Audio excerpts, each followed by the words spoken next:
Ancient Greece had some of the most major advancements in mathematics the world has ever seen.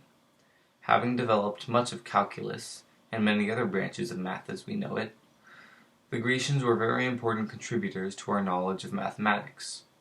Among their citizens were philosophers and mathematicians such as Euclid, Pythagoras, Archimedes, and Aristotle, all of whom made massive advancements in mathematics and engineering, changing the way people thought about the subjects in ancient Mesopotamian and Egyptian culture. I could speak on the achievements of Pythagoras alone for hours on end, as he developed the ever-popular Pythagorean theorem. For the few of us who are not familiar with this majorly important term, the Pythagorean theorem is the formula a squared plus b squared equals c squared in a right triangle, meaning that the lengths of the two shorter sides, squared and added together, equal the length of the longest side squared. This formula was later adapted to work even with non-right triangles. This formula is known as the law of cosines. C squared equals a squared plus b squared minus 2 times a times b times the cosine of c, where again a and b are the shorter sides of the triangle, and c is the longest side, also known as the hypotenuse. The Pythagorean theorem opens up an entire expanse of mathematical possibility, with almost all of geometry resting on its shoulders. Likewise, Euclid also contributed a ton of theorems and problems that had not been previously thought of, even being known as the father of geometry.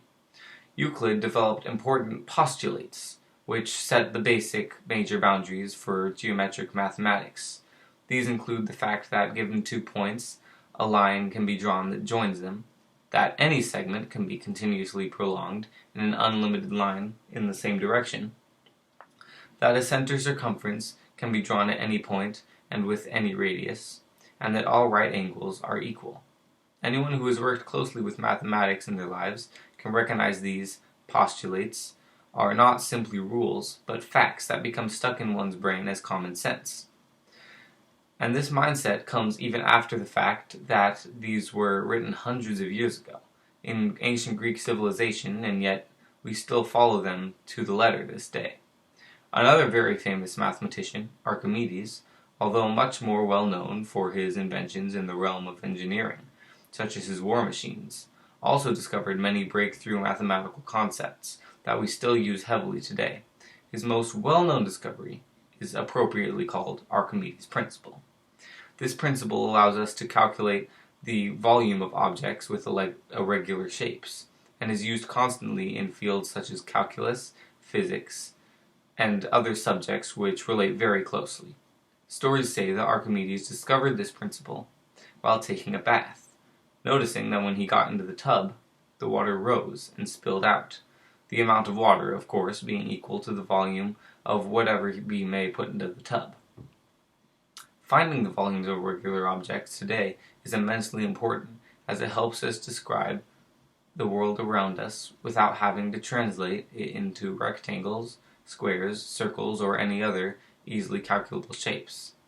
All the mathematics I talked about have been scarcely changed in the hundreds of years since they were first made known by these famous Greek mathematicians, proving that without them, we wouldn't currently have the understanding to create many of the technological wonders we see around us. The scholarly source I used for this presentation was The History of Mathematics, a Brief Course by Roger Cook. I highly recommend looking into this area yourselves, as there is more than a ton of information that I wasn't even able to cover. Thank you.